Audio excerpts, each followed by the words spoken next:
Our moon is not simply a companion drifting beside Earth. It is a stabilizing force, quietly shaping the conditions that allow life here to persist. Its gravitational pull moderates the tilt of our planet, preventing extreme variations that could otherwise destabilize global climate over long timescale. Without it, Earth might have been a far less hospitable world. At the same time, the moon serves as something else entirely, a record keeper. Its surface, scarred and unchanged for billions of years, preserves the history of the solar system in a way Earth cannot. Here, weather does not erase impact craters, and tectonic activity does not recycle ancient terrain. What we see on the moon is, in many ways, a frozen archive of cosmic events that shaped not just it, but us. So when the final Apollo missions concluded in the early 1970s, there was a quiet assumption that this was only the beginning. The first visits had been brief, almost tentative preliminary steps into a much larger era of exploration. A return seemed inevitable. The question was not if we would go back, but how soon. And yet, that return never came. The idea that more than half a century would pass without humans walking on the moon again would have seemed almost absurd at the time. Plans existed, serious ones. Concepts for permanent lunar bases, orbiting stations, even early discussions of extracting resources from the lunar surface. The ambition was there. The trajectory appeared clear, but direction changed. Rather than pushing outward, NASA turned inward toward low Earth orbit. The space shuttle was introduced as a way to make access to space more routine, more economical, and more sustainable. In principle, it promised frequency and flexibility. In practice, it redefined the limits of human spaceflight. Missions became constrained to Earth's immediate neighborhood, and deep space, once within reach, slipped back into the distance. Over time, an orbital outpost did emerge, but it required something new: international cooperation on an unprecedented scale. The International Space Station became a shared endeavor, a symbol of collaboration, but also a reflection of shifting priorities. Human presence in space continued, but only just beyond the atmosphere. Beyond that boundary, exploration did not stop. It simply changed form. Robotic missions became the primary explorers of the solar system: probes, orbiters, and rovers venturing where humans no longer could. They extended our reach, but not our presence. And then, even the systems that sustained human access to orbit began to show their limit. Safety concerns surrounding the space shuttle grew more difficult to ignore, and eventually, the program was retired earlier than many had anticipated. What followed was not a seamless transition, but a gap. Developing a replacement system for human spaceflight is not a rapid process. It requires years, often decades of design, testing, and iteration. And in that interval, NASA found itself in an unfamiliar position without an independent means of sending astronauts into space. This moment forced a fundamental shift in strategy. Rather than maintaining full control over low Earth orbit operations, NASA began handing that responsibility to private industry. Commercial partners would handle transport to and from orbit, allowing the agency to redirect its focus towards something more ambitious. Once again, deep space exploration. The moon returned to the agenda. But this time, the path would be far more complex. Funding remained uncertain, often delayed by political priorities that did not always align with long-term exploration goals. Still, development continued. NASA began working on a new spacecraft designed specifically for missions beyond Earth orbit: Orion. Alongside it, a powerful new launch system was proposed, intended to carry humans farther than they had traveled in decades. This became known as the Constellation program. It was, in many ways, an attempt to resume a journey that had been paused for far too long. A structured plan to return humans to the moon and eventually extend that presence even further. But like many ambitious programs, it encountered challenges: technical, financial, and political. The launch vehicle component struggled. Early test flights revealed issues that could not be easily resolved, and confidence in the system began to erode. Eventually, the program was cancelled, leaving behind fragments of its original vision. But not everything was lost. Orion remained. It was redesigned, adapted, and integrated into a new framework. And in a move that reflected the increasingly global nature of space exploration, the European Space Agency was brought in to develop a critical component: the service module that would support the spacecraft in deep space. This collaboration marked a subtle but important transition. Returning to the moon would no longer be a purely national endeavor. It would be something broader, shared, distributed, and perhaps more resilient because of it. And after decades of delays, redesigns, and shifting priorities, that long-awaited return is no longer theoretical.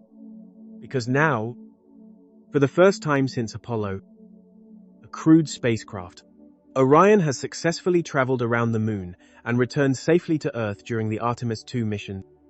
Not as an isolated achievement, but as the opening step of a program that intends to go further and stay longer than anything that came before, which raises a quieter, more difficult question. After 50 years of waiting, are we truly continuing where Apollo left off, or are we beginning something fundamentally different? By 2014, something tangible had finally emerged from years of redesign and uncertainty. Orion, no longer just a concept on paper, was ready for its first real test. Not with astronauts on board, but in a carefully controlled, uncrewed mission designed to answer a single, critical question: could this spacecraft survive the journey back from deep space? At that point, the rocket meant to carry it, the future heavy lift system, was still years away. So NASA made a temporary compromise. Instead of waiting, Orion would fly atop an existing commercial launcher, adapting the mission to fit what was available rather than delaying it indefinitely. This flight became known as Exploration Flight Test 1. The spacecraft itself was not yet complete. It carried a simplified service module and a partially developed launch escape system. In many ways, it was an incomplete version of what Orion would eventually become. But that was precisely the point. This was not a full mission, it was a focused experiment. Adam. The rocket lifted off, carrying Orion into a trajectory that would briefly take it far beyond the typical reach of low Earth orbit. For a few hours, it entered a space that human-rated spacecraft had not visited since the Apollo era. But the most important part of the mission was not the ascent, it was the return. To simulate the extreme conditions of a lunar re-entry, Orion was sent to an altitude of approximately 800 kilometers, far higher than most Earth-orbiting missions. From there, it would fall back toward Earth, at a velocity approaching what it would experience when returning from the moon. This mattered because re-entry from deep space is fundamentally different. The speeds are higher, the heat is more intense, the margin for error is significantly smaller. After just a few minutes, the launch abort system was discarded, no longer needed, once the spacecraft had safely cleared the lower atmosphere. What followed was a carefully measured arc through space, setting up the conditions for the true test. Roughly 4.5 hours after launch, Orion plunged back toward Earth. The heat shield, one of the most critical components of the entire system, temperatures reaching several thousand degrees Celsius, plasma formed around the capsule, briefly cutting off communication. And then, gradually, parachutes deployed, slowing the descent until the spacecraft splashed down in the Pacific Ocean. Recovery teams, stationed aboard the USS Anchorage, retrieved the capsule for detailed inspection. By all primary measures, The mission was a success, but success did not immediately translate into direction. At the time, Orion did not yet have a clearly defined role. The leading concept was to use it as part of an asteroid retrieval mission, an ambitious plan to capture a small asteroid and place it into lunar orbit for study. It was an idea that attempted to bridge technological development with scientific return, and then, just as quickly, it was abandoned. Once again, Orion found itself waiting, not for a mission but for a rocket. The Space Launch System, or SLS, had already been approved years earlier, backed by a budget authorization bill in 2010. On the surface, it was presented as the next logical step, a powerful launch vehicle capable of sending humans beyond Earth orbit. But the reasons behind its approval were more complex than they first appeared. Political realities shaped its design in ways that engineering alone never would. Funding came with conditions. Components of the new rocket were expected to reuse elements from the Space Shuttle program not purely for technical continuity, but to preserve existing industrial capabilities and, importantly, jobs across multiple states. Solid rocket boosters, for example, were retained in part because they were manufactured and tested in specific regions with strong political representation.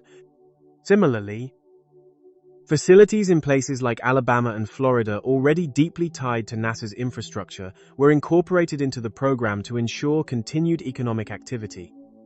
In this way, SLS became more than a rocket. It became a political construct as much as an engineering one.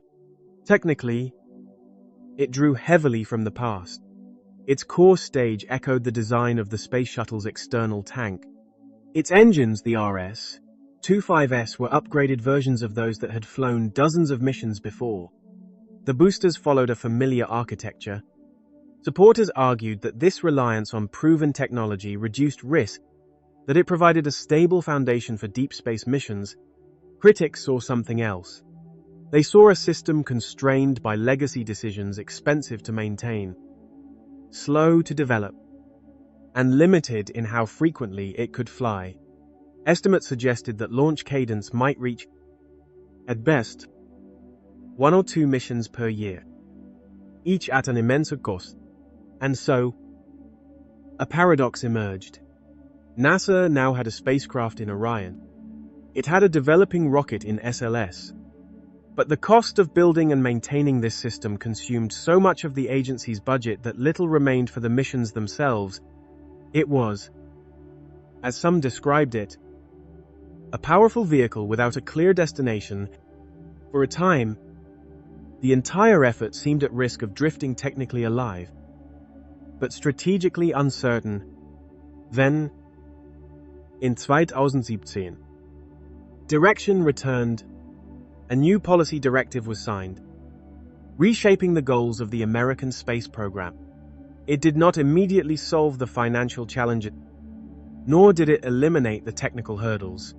But it did something equally important. It provided a destination again.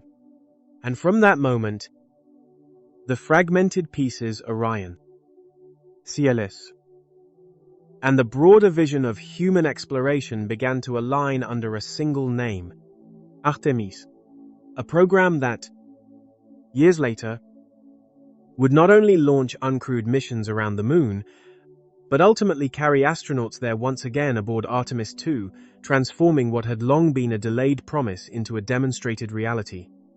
But even with that success, the deeper question remains: was Artemis built as the most efficient path forward, or simply the only path that could survive the system that created it? The shift did not begin with technology. It began with a statement, a directive that, on the surface, sounded familiar. A return to the moon, human exploration, a renewed sense of purpose. But beneath the language, there was something more subtle taking shape. The intention was not simply to repeat what had been done before. It was to redefine what returning meant. The message was clear. The United States would send astronauts back to the moon for the first time since 1972. But this time, the objective would extend beyond brief visits and symbolic achievements. The goal was continuity, presence, the early foundations of something that could eventually support missions far beyond the Earth-Moon system. Mars was no longer a distant abstraction. It was part of the same trajectory. And yet, for all its ambition, the directive arrived without something essential. There was no new funding attached. NASA was given a destination, but not the additional resources that such a destination would realistically require. It was, in many ways, a familiar pattern, a bold objective defined at the highest level, followed by the quieter challenge of figuring out how to make it possible within existing constraints. Still, the agency moved forward. Out of that directive, a new framework emerged, a name that carried both symbolic weight and narrative intent: Artemis. In mythology, Artemis was the twin of Apollo, a reflection, but not a duplicate. And that distinction mattered, because what was being proposed was not a continuation of Apollo in the traditional sense. It was something designed to exist in a different era, under different conditions, with different expectations. The language surrounding Artemis reflected this shift. This would be a return not just to visit, but to remain, not just to plant flags, but to build the early structure of sustained exploration. The moon would become a proving ground, a place to test technologies and operations that could one day support human missions to Mars. And just as importantly, it was framed as a generational effort, an invitation rather than a single achievement. But ambition alone does not guarantee execution. At the time, NASA's leadership understood this clearly. Public messaging emphasized vision and possibility. But internally, there was a more cautious tone. The scale of what was being proposed required not just technical solutions, but long-term commitment, stable funding, and alignment across political cycles, none of which were guaranteed. In private discussions, there was an acknowledgement that the gap between aspiration and capability remained significant, that setting a goal was only the beginning. Without the necessary support structures, even the most carefully designed programs could stall or fail. This tension sat at the core of Artemis from the very beginning, a program defined by long-term ambition, but constrained by short-term realities.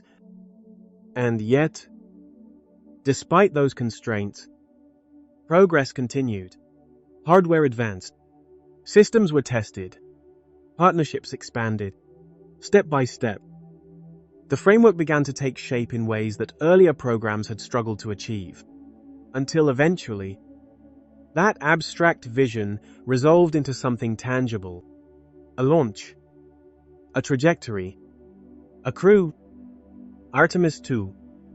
For the first time in more than 50 years, humans would once again leave low Earth orbit, travel around the moon, and return safely to Earth. Not as a distant objective, but as an accomplished mission, which makes the earlier question more relevant than ever. If Artemis was built under constraint, shaped by compromise, and driven by long-delayed ambition, what exactly has it become now that it is finally real? As the vision behind Artemis began to solidify, it became clear that returning to the moon would require more than a single. What emerged instead was a layered architecture, one that attempted to bridge the gap between short missions and long-term presence. At the center of that architecture was a new concept, a small space station, placed not in low Earth orbit, but around the moon itself. This station, known as the Gateway, would follow a highly elongated orbit, stretching far from the lunar surface before sweeping back in close again. It was an unusual path, but a deliberate one. From this orbit, spacecraft could reach almost any location on the moon with relatively low energy, making it a flexible staging point for future landings. But Gateway was never just about logistics. It was also about experience. Operating a station this far from Earth would force NASA and its partners to confront the realities of deep space communication delays, radiation exposure, and the absence of immediate rescue options. These are the same challenges that would define any future mission to Mars. In that sense, the Moon was not the final destination. It was a testing ground. To build this system, NASA turned outward. The directive had encouraged collaboration, and now that idea took on practical form. Private companies were invited to propose designs not just for the gateway itself, but for the systems that would carry astronauts down to the lunar surface. The approach was different from Apollo. Instead of a single, tightly controlled program, Artemis would be distributed. Multiple partners, multiple systems, a network rather than a single chain. At first, the timeline reflected that complexity. A landing was targeted for the late 2020s. Enough time, it seemed, to develop the necessary hardware, test it, and integrate it into a functioning system. But timelines in spaceflight are rarely stable. In early 2019, that schedule shifted dramatically. A new deadline was announced, not in decades but in years. The objective was now to return astronauts to the Moon within 5 years. The language surrounding this shift was urgent. It emphasized flexibility, speed, and the need to consider every available option: government systems, commercial platforms, and any combination that could meet the goal. And then, the tone sharpened further. The situation was framed not just as exploration, but as competition. References were made to a new space race, not identical to the one that defined the 1960s, but similar in its underlying logic. Other nations were advancing, capabilities were expanding, and the Moon, once again, was becoming strategically significant. China's successful landing on the far side of the Moon was presented as evidence of that shift, a demonstration not just of technical capability, but of long-term intent. At the same time, there was another, more immediate concern. For years, the United States had relied on external partners to send astronauts to orbit. Seats aboard Russian spacecraft had come at a high cost, tens of millions of dollars per astronaut. It was a reminder that capability, once lost, can take years to rebuild. All of this contributed to a sense of urgency. But urgency does not replace planning. And as the new timeline was announced, one detail remained notably absent. There was no clear explanation of how the technical challenges would be solved within such a compressed time frame. No detailed funding pathway, only the expectation that the system would adapt. To understand why this mattered, it helps to look back, because this was not the first time a bold deadline had been set. In the early 1960s, when President John Kennedy committed to landing a human on the Moon before the decade was out, the context was very different. The world was in the midst of geopolitical tension. Technological milestones carried symbolic weight far beyond their scientific value. The Soviet Union had already demonstrated rapid progress. By the late 1940s, it had established itself as a nuclear power. In the years that followed, it continued to advance at a pace that challenged American expectations not just on Earth, but in space. And it was within that atmosphere of urgency, competition, and uncertainty that the original Moon landing goal was defined, which raises an important comparison. Apollo succeeded under pressure, but it was supported by a level of funding, political alignment, and national focus that is difficult to replicate. Artemis, by contrast, is operating in a more complex environment. More participants, more constraint, more competing priorities. And yet, despite those differences, it has already achieved something Apollo never had to attempt: a return after absence.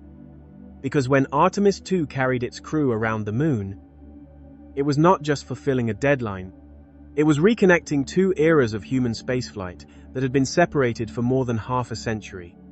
The question now is not whether we can reach the moon again, it is whether we can build something that lasts once we get there. To understand why deadlines matter so much in space exploration, we have to return to a very different moment in history. In 1957, the Soviet Union launched Sputnik, the first artificial satellite. It was a simple object by today's standards, little more than a polished sphere transmitting radio signals, but its impact was profound. For the first time, something built by human hands was orbiting above the Earth. In the United States, the reaction was immediate and intense. This was not seen as an isolated scientific achievement. It was interpreted as evidence that the Soviet Union had taken a lead not just in space, but in technology, in engineering, and potentially in military capability. What followed was not just concern, but urgency. Within a year, a new agency was created. NASA was established in 1958, bringing together existing research groups into a unified organization focused on space exploration. Its first astronauts were drawn from a very specific group: test pilots, individuals accustomed to risk, precision, and operating at the edge of what technology allowed. And crucially, this effort was backed by something that would prove decisive: funding. Congress moved quickly. The scale of investment reflected the perceived stakes. Space was no longer a distant scientific frontier. It had become a central arena of geopolitical competition, but the Soviet Union did not slow down. In April of 1961, they achieved another milestone. Yuri Gagarin became the first human to travel into space and orbit the Earth. His flight lasted just over one orbit, but its symbolic weight was enormous. It demonstrated capability, reliability, control, and, in doing so, it intensified the pressure on the United States. NASA responded, but not yet on equal terms. Just a few weeks later, Alan Shepard was launched aboard Freedom 7. His mission marked America's first human spaceflight, but it was suborbital, a brief arc above the atmosphere rather than a full orbit around the planet. The difference was clear, technically significant, but not equivalent, and everyone understood it. At that moment, the gap between the two nations was not just measured in technology, but in perception. The Soviet Union appeared to be ahead and continuing to move forward. So the question became not how to catch up incrementally, but how to leap ahead. NASA engineers and advisors began to outline a strategy. They recognized that while the Soviets had early advantages, particularly in powerful rocket systems, the United States had something else: resources. If the goal was ambitious enough, far enough beyond current capabilities, then it might shift the balance, not by matching the Soviets step for step, but by redefining the race entirely. And so, in May of 1961, a new objective was proposed. President John Kennedy addressed Congress with a commitment that would reshape the trajectory of space exploration. The United States, he said, would aim to land a human on the moon and return them safely to Earth before the decade was over. It was an extraordinary declaration. At the time, the country had only just begun sending humans into space, and only briefly, and not yet into orbit. The technologies required for a lunar mission did not fully exist. The risks were not completely understood. But that was precisely the point. The goal was not chosen because it was easy. It was chosen because it was difficult enough to matter. And because, with sufficient focus and funding, it might just be achievable. This is what made Apollo possible. Not just engineering, not just ambition, but alignment, political, financial, and cultural, which brings us back to the present. Because when we compare that moment to Artemis, the differences become difficult to ignore. The urgency may sound similar. The language may echo the past, but the conditions are not the same. And yet, despite that, Artemis has already done something Apollo never had to do. It has restarted a journey that was once abandoned when Artemis II carried its crew around the moon.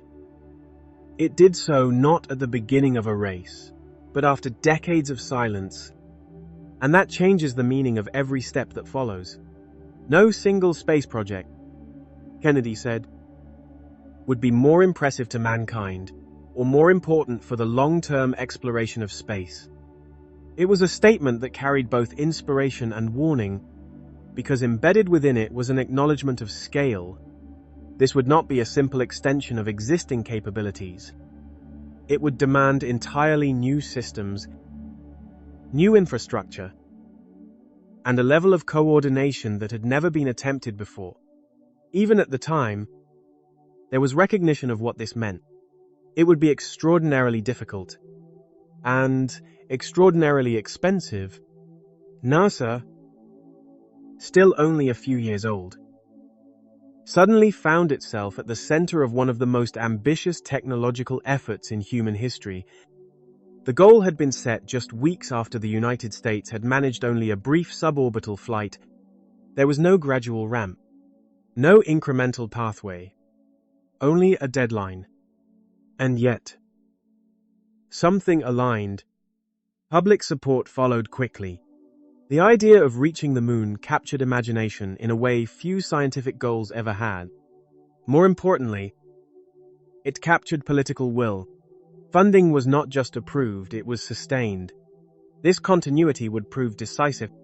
At the center of this effort was James Webb, NASA's administrator at the time. His role extended far beyond managing engineers and scientists. He understood that the success of Apollo would depend just as much on maintaining political support as it would on solving technical challenges. And so, Apollo was not only built in laboratories and factories, it was built in public perception.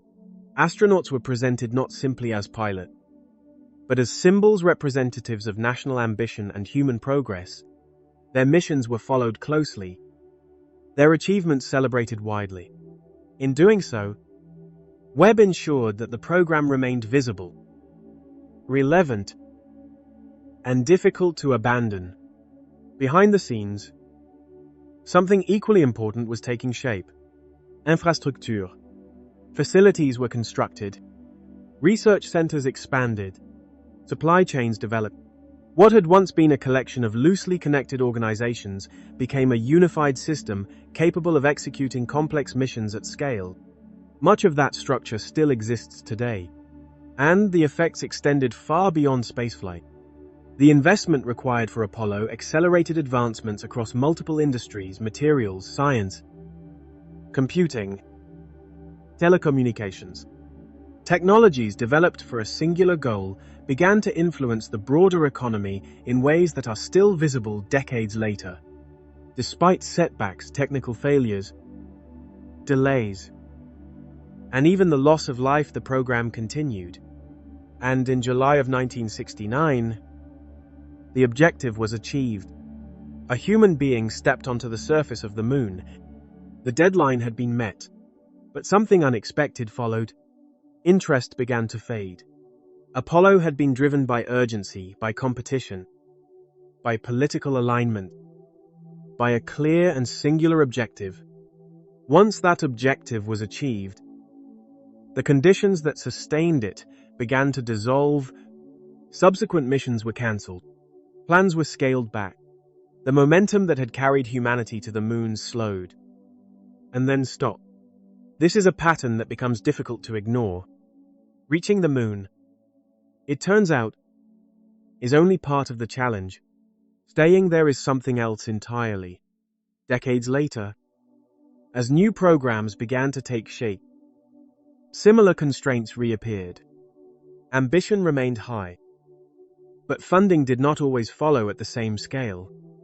When NASA evaluated what would be required to accelerate its modern lunar plans, the numbers were significant, tens of billions of dollars beyond existing budgets. That level of support never fully materialized. And so, compromises were made. Architectures were simplified. Elements were deferred. The concept of the gateway, once central to the plan, was temporarily set aside in order to prioritize an earlier landing. At the same time, private companies were invited to develop new landing systems, an approach that reflected both necessity and a shift in how large space programs were being structured. This is where Artemis begins to diverge most clearly from Apollo, not in its ambition, but in how that ambition is being pursued, distributed, commercially integrated, financially constrained. And yet, despite those differences, progress continued. Because when Artemis II completed its journey around the moon, it demonstrated something Apollo never had to prove. Not that we could reach the moon for the first time, but that we could find our way back after choosing to leave. By early 2020, the structure of Artemis began to take on a more defined shape, not through a single contractor, but through competition. NASA selected 3 teams to begin early design work on what would become the human landing system: Dynetics, SpaceX, and a consortium led by Blue Origin. Each received initial funding. It was not enough to build a final vehicle, but it was enough to begin exploring radically different approaches. This decision marked a turning point. For the first time, NASA was applying the same commercial partnership model used in low Earth orbit to a deep space mission. The development of cargo and crew transport to the International Space Station had already shown that private companies could deliver faster timelines and lower costs under the right conditions. Now, that philosophy was being extended to the moon. But this also introduced a new variable: uncertainty. Because unlike Apollo, Artemis was not being built within a single, tightly controlled system. It depended on multiple organizations, each with different design philosophies, different risk tolerances, and different financial structures. And just as this new model began to take shape, another shift occurred: a change in administration. At the beginning of 2021, there was quiet concern within NASA. History had shown that major space programs do not always survive political transitions. Prior initiatives had been restructured, delayed, or cancelled entirely as priorities shifted. There was no guarantee that Artemis would continue. When Bill Nelson was nominated as NASA administrator, reactions reflected that uncertainty. He was not an outsider to spaceflight, far from it. Decades earlier, he had flown aboard the space shuttle as a mission specialist. He understood the system from both a political and operational perspective. But his approach carried implications. Nelson supported Artemis. That much was clear. But he also leaned toward traditional contracting methods, the kind that had defined much of NASA's history. These approaches, often referred to as cost plus contract, prioritize reliability and oversight. But they tend to increase cost and extend development timelines. At the same time, a different model was already proving itself. Companies like SpaceX had demonstrated that an alternative approach could work. In 2020, the Crew Dragon system completed its development and began transporting astronauts to and from the International Space Station. It did so with a speed and cost efficiency that challenged long-standing assumptions about how space systems needed to be built. In parallel, Boeing was developing its own crew vehicle. But the contrast was difficult to ignore. The Starliner program, built using more traditional methods, encountered delays and technical setbacks that pushed its operational timeline years behind its competitor. It was also significantly more expensive. 2 systems, developed for the same purpose. 2 very different outcomes. This divergence points to a deeper shift in how spaceflight is evolving. Traditional aerospace development tends to prioritize certainty, extensive testing, layered oversight, incremental progress. It is a model designed to minimize risk, but it often comes at the cost of speed. SpaceX, By contrast, follows a different philosophy: rapid iteration. Build, test, fail, refine. At the center of this approach is reusability. The Falcon 9 rocket, for example, was designed so that its first stage could return to Earth, land, and be used again. What was once considered expendable became recoverable, and over time, this shifted the economics of launch. Instead of building a new rocket for every mission, the same hardware could fly multiple times. This is not a small change. It fundamentally alters how often launches can occur and how much each one costs. And as Artemis continued to develop, these two philosophies, traditional and commercial, slow and iterative, began to coexist within the same program. Not fully aligned, not entirely in conflict, but constantly shaping the path forward, which leads to an important realization. Artemis is not just a mission to the moon. It is also an experiment, not only in technology, but in how large-scale space exploration is organized. And now that Artemis II has successfully carried astronauts around the moon, that experiment is no longer theoretical. It is operational. The question is no longer which approach can work, but which approach will define what comes next. At the center of this shift in philosophy is a simple idea: if access to space remains expensive, then large-scale exploration will always be limited. Elon Musk has repeated this argument for years, not as a theoretical concern, but as a practical constraint. In his view, the future of spaceflight does not depend solely on better technology. It depends on dramatically lowering the cost of getting there. And in that context, expendable rockets begin to look less like engineering solutions and more like inefficiencies. For decades, rockets were designed to be used once, built at immense cost, launched for a single mission, and then discarded. It was accepted as unavoidable. But SpaceX approached the problem differently. What if the most expensive part of the rocket could be recovered? Since 2017, that question has been answered repeatedly. The Falcon 9 booster, once expected to fall into the ocean, now routinely returns to Earth, landing either on solid ground or on autonomous platforms at sea. What was once experimental has become operational. And with that shift, launch economics began to change. By reusing hardware, SpaceX was able to reduce costs in a way that traditional systems struggled to match. Competitors were forced to respond. But adaptation has not been immediate. Some have turned to government support. Others have begun developing their own reusable systems, though often at a slower pace. In the meantime, SpaceX continued to scale. The Falcon Heavy extended the same concept further. By combining 3 Falcon 9 cores, it created a vehicle capable of lifting significantly heavier payloads while still retaining partial reusability.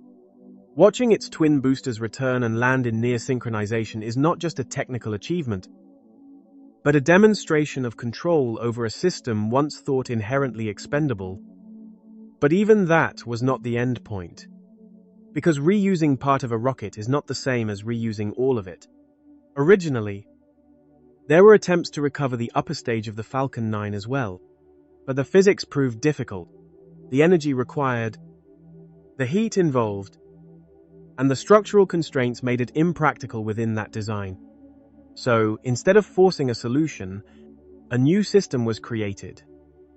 Starship, at over 100 meters in height. It represents a fundamental departure from previous launch systems. Not just larger, but designed from the beginning with full reusability in mind. 2 stages. The first, known as Super Heavy, functions in a way that is now familiar launch. Separate. Return.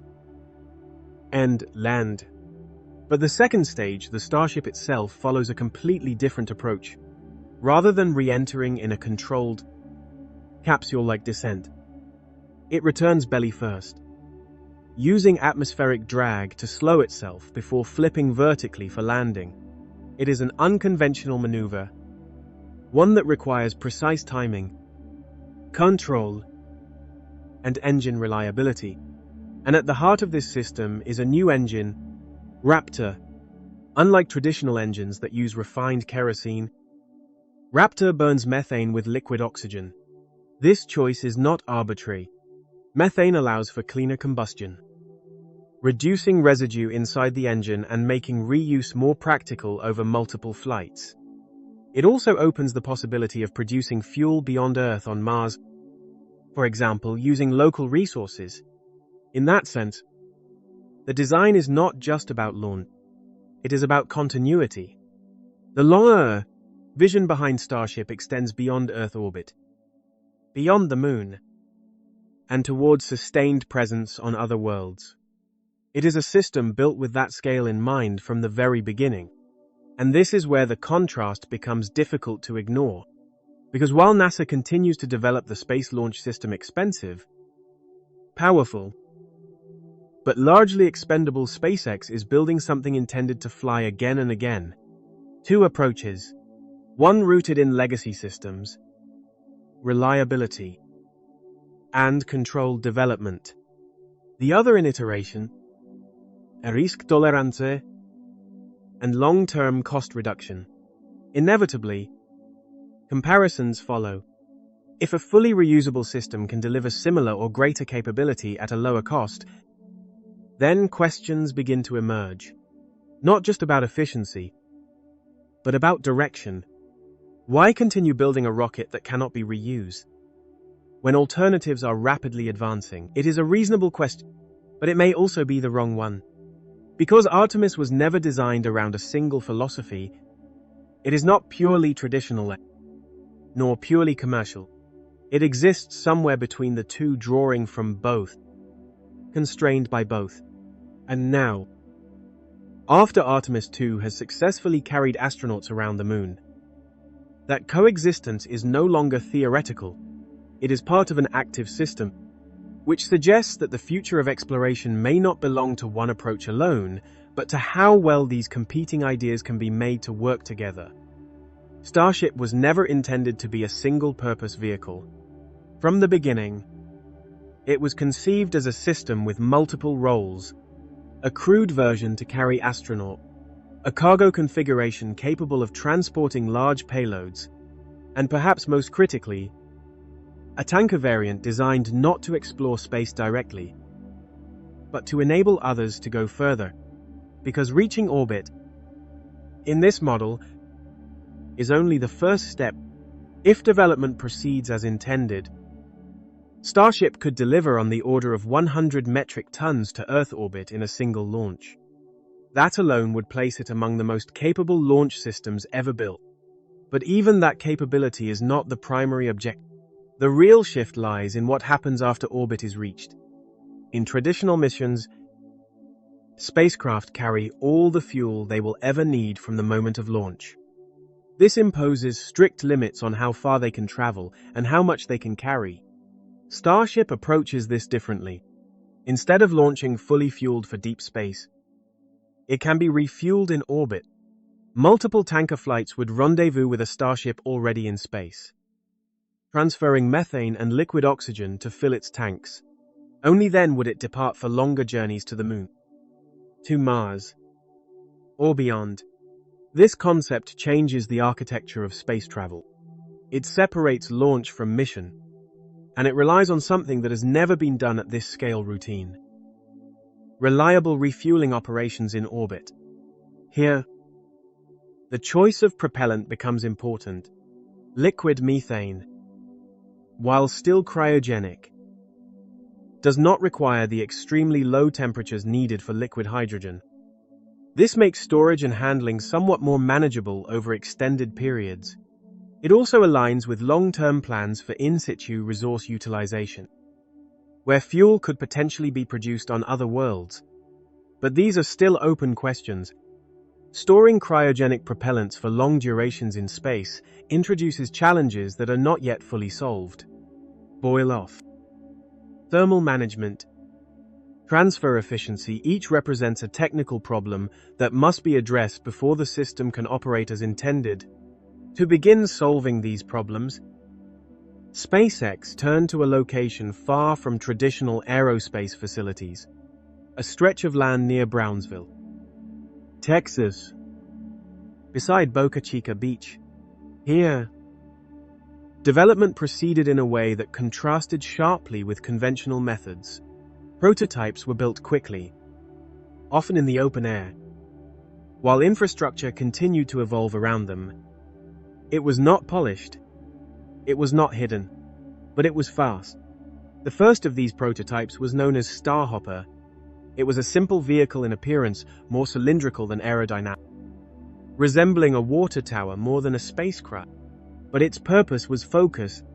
It carried a single Raptor engine and was used to test fundamental systems, including a new method of tank pressurization.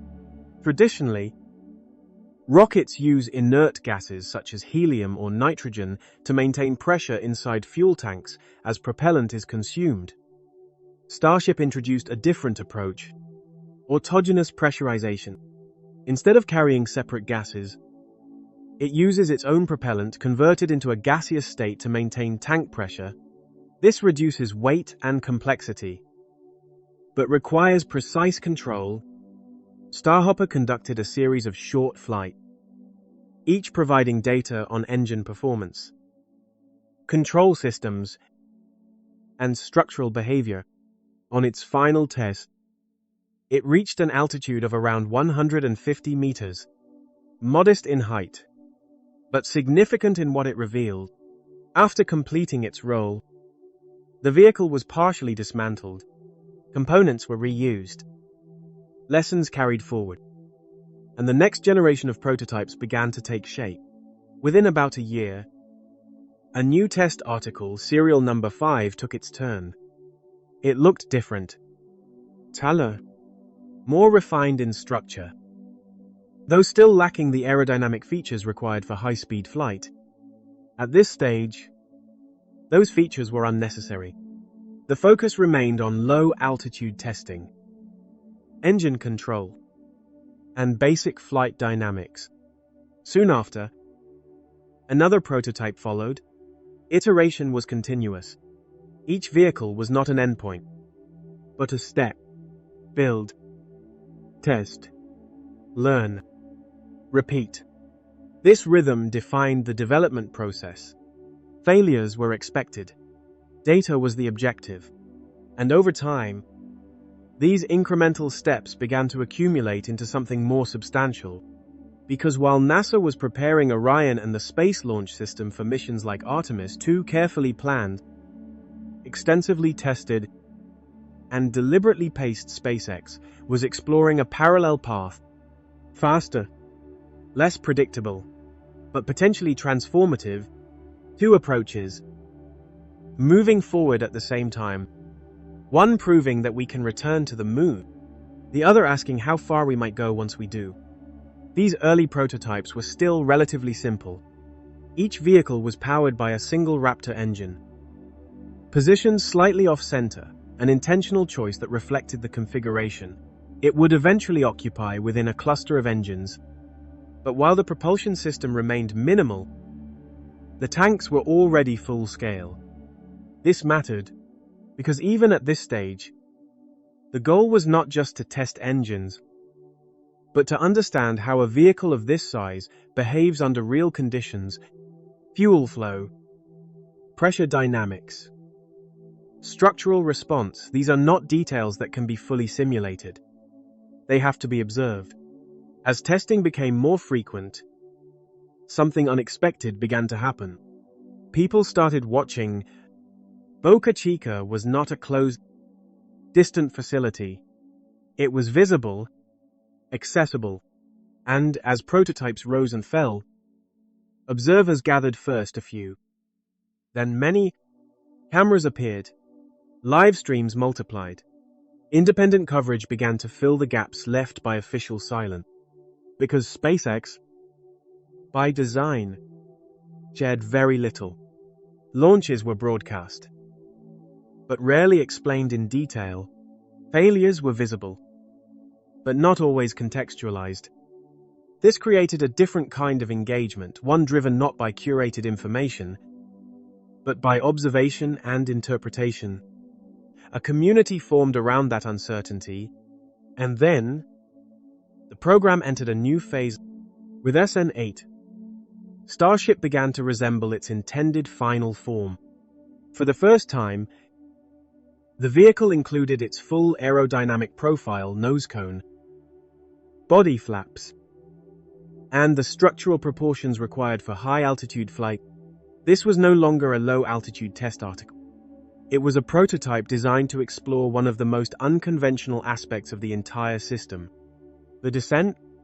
Unlike traditional spacecraft, which rely on heat shields and parachutes or controlled capsule re-entry, Starship was designed to return through the atmosphere in a horizontal orientation, a maneuver often described as a belly-first descent. It is not intuitive. Instead of minimizing drag, it uses it. The broad surface area of the vehicle slows it down as it falls, with flaps adjusting its orientation and stability. Only near the ground does it transition, flipping from horizontal to vertical before igniting its engines for landing. This transition is the critical moment, and also the most difficult. SN8 was equipped with 3 Raptor engines, allowing for more complex flight control. In its final configuration, Starship is expected to use additional engines optimized for operation in the vacuum of space, while others are reserved for atmospheric maneuvers and landing. After a delay of about a day, the vehicle launched. It climbed steadily, reaching an altitude of roughly 12 kilometers. Then, as planned, the engines shut down in sequence, and the spacecraft began its descent. What followed was something entirely new. Without active thrust, the vehicle rotated into its horizontal orientation.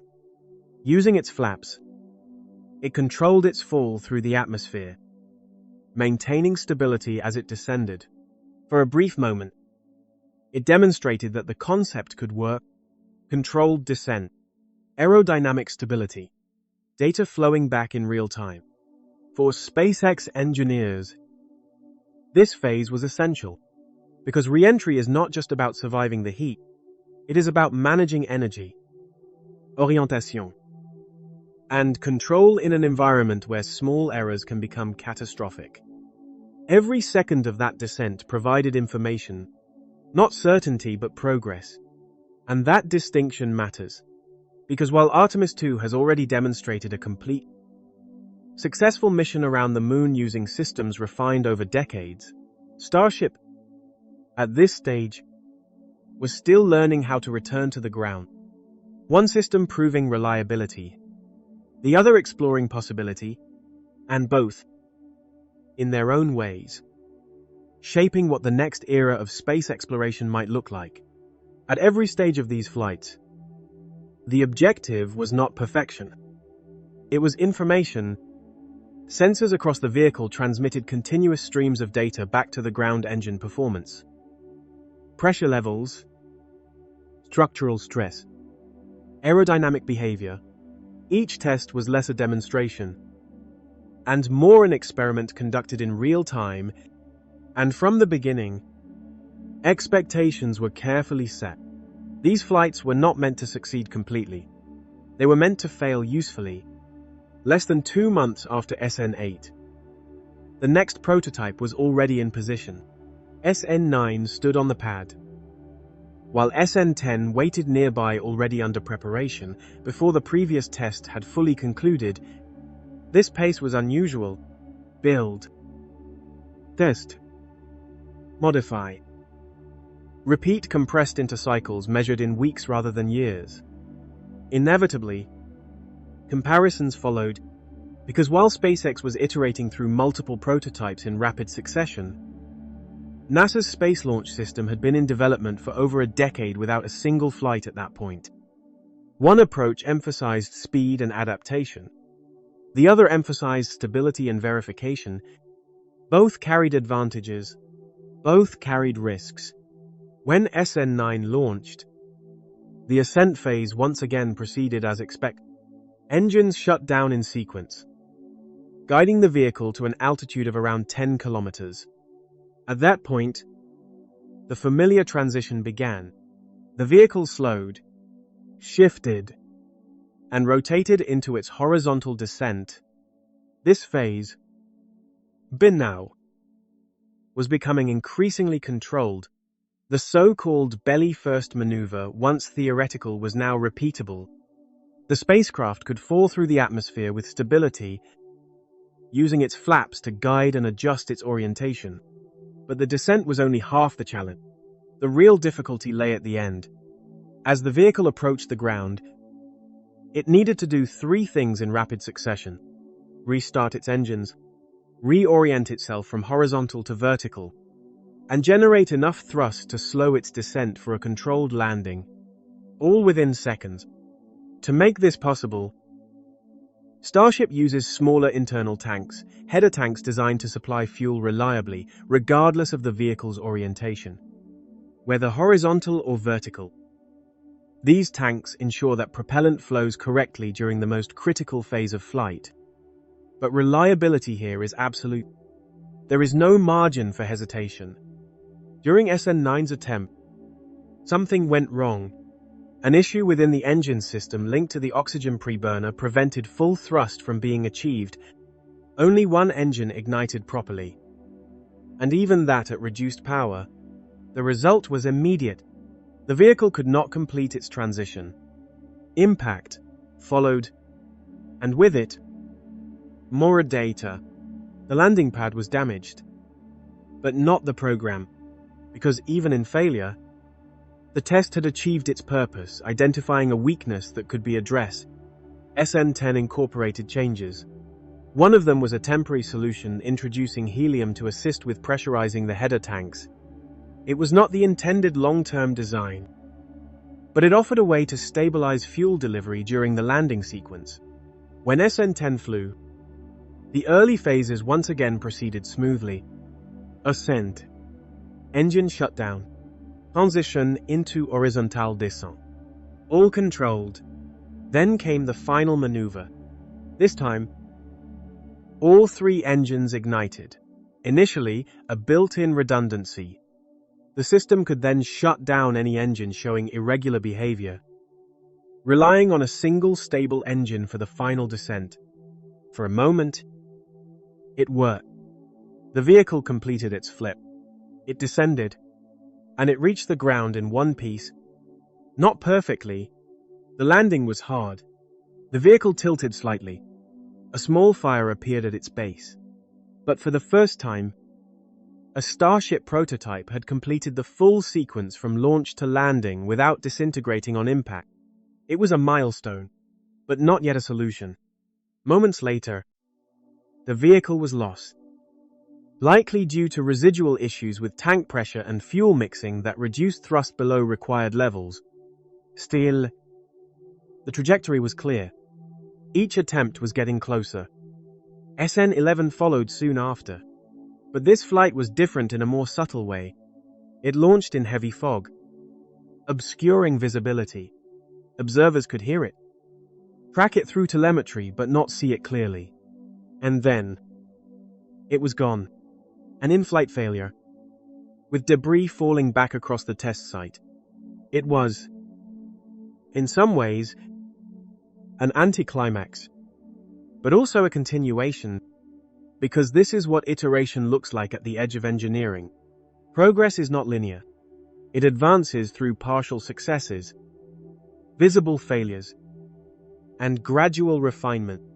And while these rapid tests were unfolding in Texas, sometimes chaotic, often unpredictable, another system, far more methodical, was moving toward its own milestone.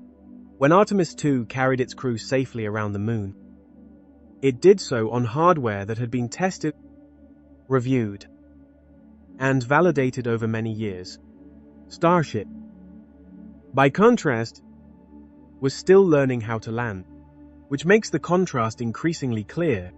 One system proves that we can go, the other is still trying to redefine how we get there and how often we can return. The failure of SN11 highlighted something important. Even when the overall system appears to be improving, individual components can still behave unpredictably. In this case, a hard engine start, an issue deep within the propulsion system, was enough to destroy the vehicle before it could complete its flight. And beyond what could be observed externally, much of the detail remained inaccessible. Unlike traditional programs, where data is often shared through official reports, SpaceX operates with a high degree of internal control over its test results. What the public sees are outcomes. The underlying causes are often inferred, not fully explained. But while Starship continued its rapid and sometimes chaotic development, a separate decision was being made, one that would directly connect this experimental system to the future of human lunar exploration. In April, NASA announced that SpaceX had been selected to build the human landing system for Artemis. This was not the expected outcome. Originally, the plan had been to fund two separate providers. Redundancy was considered essential both for safety and for program stability. Two independent systems would reduce risk and provide alternatives if one encountered delays. But funding realities intervened. The budget allocated by Congress was significantly lower than requested. Faced with this constraint, NASA made a decision that carried both opportunity and risk. It selected a single provider, SpaceX. The implications were immediate. Instead of developing a traditional lunar lander from the ground up, NASA would rely on a modified version of Starship adapted for operations in lunar orbit, and on the surface, this variant would need to dock with Orion, transfer crew, descend to the Moon, and return to orbit. A complex sequence, built on a system that, at that moment, was still learning how to land on Earth. Only days after this announcement, attention shifted again, this time to leadership. The United States Senate convened hearings for several nominations, including the confirmation of a new NASA administrator, Bill Nelson. With nearly 2 decades of experience in the Senate and a personal history of spaceflight, was widely expected to be approved. And he was. His appointment brought continuity, but not necessarily certainty, because even as Artemis moved forward, its timeline remained under pressure.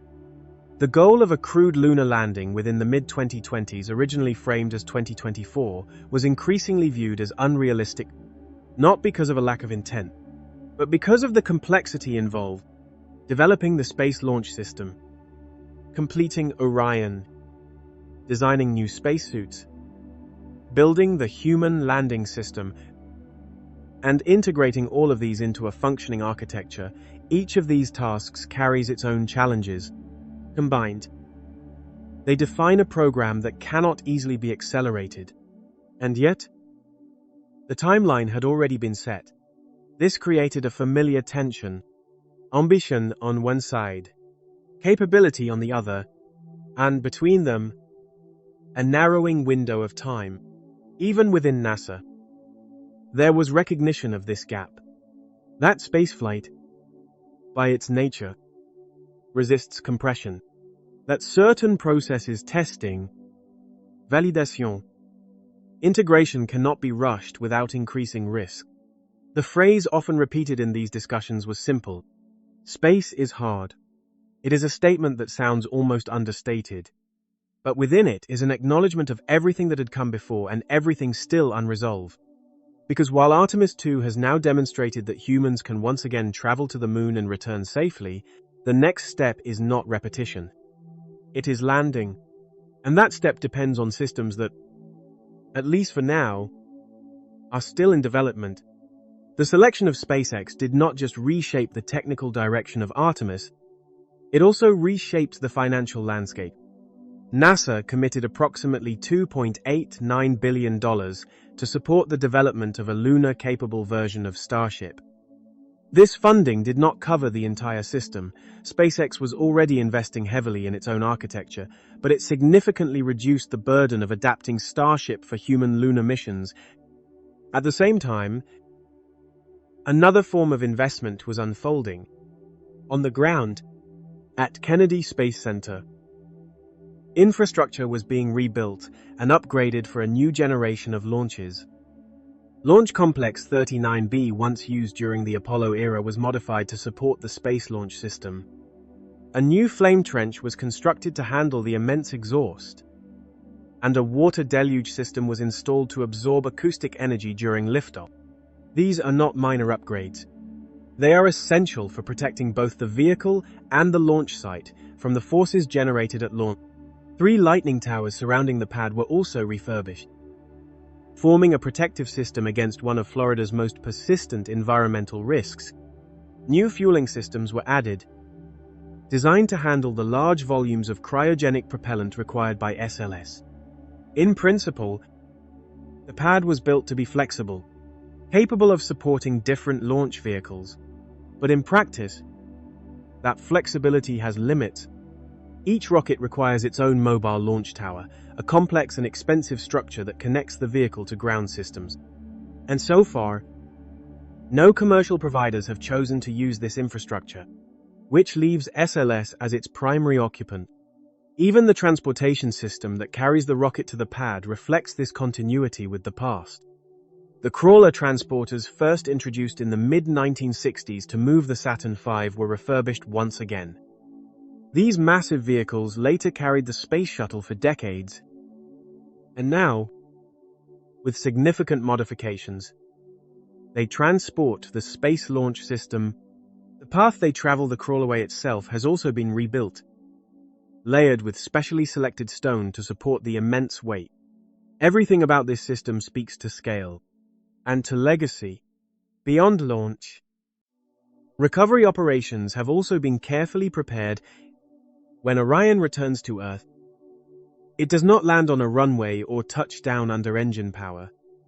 It descends by parachute, splashing down in the Pacific Ocean, roughly 100 kilometers off the coast of California. From there, recovery becomes a coordinated operation. A ship from the United States Navy moves into position. Divers secure the capsule, and then, rather than lifting it by helicopter, which is not feasible given its mass of over 9,000 kilograms, it is brought aboard through the ship's internal docking well. It is a method that works, but it is not simple, and it is not inexpensive. When compared to the idea of a fully reusable spacecraft landing under its own power, the contrast becomes clear. One approach relies on established procedures proven but resource-intensive. The other aims for direct recovery faster, but still under development. These differences extend into funding as well. The Space Launch System is financed almost entirely through public funds. Every stage of its development depends on government budgets, which are shaped by political priorities and economic constraints. And with that funding comes oversight, conditions, and often delays. This is one of the reasons progress has been measured rather than rapid. Not because the engineering challenges are trivial, but because the flow of resources is neither continuous nor unconstrained. Beginning in early 2020, one of the most critical components of SLS entered a prolonged testing phase. At the Stennis Space Center in Mississippi, the core stage was mounted for what is known as the Green Run Test Series. Over the course of more than a year, the entire stage engines, fuel tanks, avionics, and control systems was subjected to conditions that exceeded those expected during flight. Each subsystem was tested individually, then together. Finally, in a full-duration hot fire, the engines were ignited while the stage remained anchored to the test stand. It was, in essence, a rehearsal for launch without leaving the ground. This process is methodical, deliberate, designed to uncover issues before they can occur in flight. And it stands in contrast to the rapid iteration happening elsewhere. Because while Starship was learning through repeated launches and visible failures, SLS was being validated through controlled testing, step by step, over extended periods of time. 2 paths, both leading toward the moon, but shaped by very different ideas about how progress should happen and how much risk can be accepted along the way. At Stennis, the testing process unfolded with deliberate precision. Each major system was examined in isolation first. The engines were fired and monitored. The propellant tanks were pressurized and drained. Avionics systems were pushed through simulated flight conditions. The thrust vector control, responsible for steering the rocket, was tested repeatedly to ensure stability under load. Only after these individual elements were understood did they come together. The full system, working in unison. The culmination of this process was the Green Run hot fire, a full-duration burn of all engines, while the core stage remained secured to the test stand. It was, effectively, a launch that never left the ground.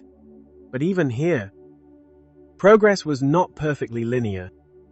The first attempt ended earlier than expected, not because of a catastrophic failure, but because of software that had been intentionally set to be conservative. When certain parameters approached predefined limits, the system shut itself down. Cautious by design, the test was repeated, and this time, it ran to completion. With that, the core stage was cleared for flight. It was loaded onto a barge and transported slowly along the Pearl River, making its way to Kennedy Space Center. A quiet journey, in contrast to the intensity of what it had just endured. Meanwhile, other components of the space launch system began arriving as well, piece by piece. The vehicle was assembled, and yet, the launch date continued to move.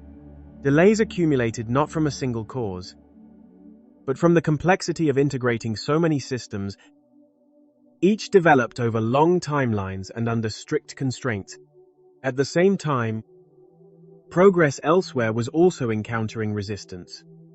Despite the rapid pace at Boca Chica, Starship's development was not without interruption. Expansion of the test site triggered a detailed environmental review by the Federal Aviation Administration. The surrounding region, part of the Laguna Madre ecosystem, is home to protected wildlife, including shorebirds and sea turtles. This introduced a different kind of constraint, not technical, regulatory, until the review was completed. Certain types of testing, particularly those involving the full-scale booster, could not proceed. For a program built on rapid iteration, this pause was significant. There were also practical limitations. Producing Raptor engines at the required rate proved more difficult than expected. A system designed around frequent launches depends on a steady supply of engines. Without that, even the most efficient architecture begins to slow. And then, another delay, this time legal. Following NASA's decision to award the lunar lander contract to SpaceX, Blue Origin filed a formal challenge. The case moved through the courts, and during that period, work related to the human landing system was effectively paused. Months passed, not lost entirely but constrained. When the challenge was ultimately rejected, development resumed. But the schedule had already shifted. NASA acknowledged what had become increasingly clear. A crewed lunar landing within the original mid-decade target was no longer achievable. The combination of technical complexity, regulatory delays, legal challenges, and the broader disruption caused by the global pandemic had extended the timeline beyond initial expectations. This is often how large space programs evolve, not through a single defining obstacle, but through the accumulation of many smaller ones, each manageable on its own, but together, enough to reshape the schedule. And yet, even with these delays, progress did not stop. Because while the landing had moved further into the future, Artemis II had already shown that the pathway back to the moon is real. The next step is simply harder. Not just reaching the moon, but arriving there with everything required to stay. NASA adjusted its expectations. A new target was set: 2025. On paper, it offered more time, more room to complete development. integrate systems, and prepare for a crewed landing. But internal reviews told a more cautious story. The Office of the Inspector General conducted a detailed assessment of the program and reached a different conclusion. Key elements, particularly the human landing system and the next generation of spacesuits, were still in relatively early stages of development. Complex systems, not yet fully tested, and certainly not yet ready for operational deployment. The implication was clear. Even the revised timeline was optimistic. In reality, a return to the lunar surface would likely take longer, potentially several years beyond official projections. What made this more striking is that these challenges did not directly affect every part of the program. The first uncrewed mission of the Space Launch System, what would become Artemis I, should, in theory, have proceeded independently. It had been scheduled for late 2021, but that launch did not happen. Instead, another delay emerged, this time from within the rocket itself. A problem was identified in one of the engine control systems. Specifically, the communication between the controller of one RS-25 engine and the central flight computer. It was not detected during earlier testing phases, but only after the full system had been assembled. This is one of the difficulties with complex integration. Issues can remain hidden until every component is connected. Resolving it required additional time, more testing, more validation, and so the schedule moved again. Cost added another layer to the discussion. NASA does not publish an exact permission figure for the combined Orion and Space Launch System architecture, but estimates suggest that each launch exceeds $1 billion. Even that figure is often described as conservative. At the same time, launch frequency is limited. Roughly one mission per year, far lower than the cadence achieved during the Apollo era, when multiple crewed missions were conducted over just a few years. This creates an interesting contrast. High capability, but low repetition, and as alternative systems like Starship aim for higher launch rates and lower costs, the question naturally arises: why not combine these approaches more directly? Why not integrate the strengths of both systems into a single, unified architecture? The answer, as is often the case, is not purely technical. It involves policy, funding, institutional structure, and, perhaps, a degree of inertia. There are indications that some decision-makers remain cautious about committing to a large number of Artemis missions. Funding has been approved, but often in limited increments, enough to continue, but not always enough to accelerate, which means progress continues, but carefully. Then, after years of development, delays, and uncertainty, a milestone was finally reached. In November 2022, Artemis I launched. For the first time, the Space Launch System left the ground, engines ignited, the boosters engaged, and a vehicle built over more than a decade rose into the sky. It was an uncrewed mission, but it marked something essential: proof. Proof that the system could function as intended, that Orion could travel beyond low Earth orbit, reach the moon, and return safely. And from that moment, Artemis was no longer just a plan.